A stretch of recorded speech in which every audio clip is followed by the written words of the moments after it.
文化部推動八大文化基地，佇咧家己新港的工藝園區辦交流的活動，希望透過聽故事、甲行讀的體驗，讓大家做伙來了解新港在地文化。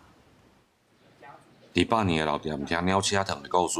行到後壁的所在，體驗做傳統的金蕉魚。國立台南生活美學館串聯家己縣新港的板頭社區玫瑰堂甲林國地美術館，舉辦八大文化基地的交流活動。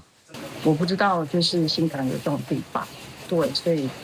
就是林國志美術館跟那個轎子桃，讓我印象非常深刻。我覺得說，透過這樣的小走讀的行程，那一定可以讓大家去更了解說，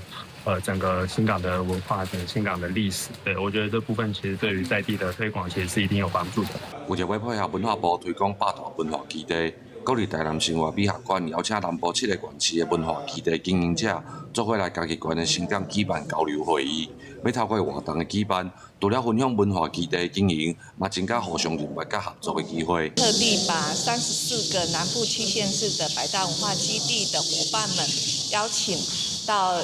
新港體驗他們在做百大文化基地是怎麼樣子的串聯跟交流，讓這個資源可以擴大。家己縣文化局指出，目前縣內計共有6個文化基地，其中新港鄉就佔2個。希望配合活動的舉辦，會當替南部各縣市的文化基地增加合作甲交流，嘛替地方創新甲文化永續帶來新的發展機會。記者林慧婷，家己報道。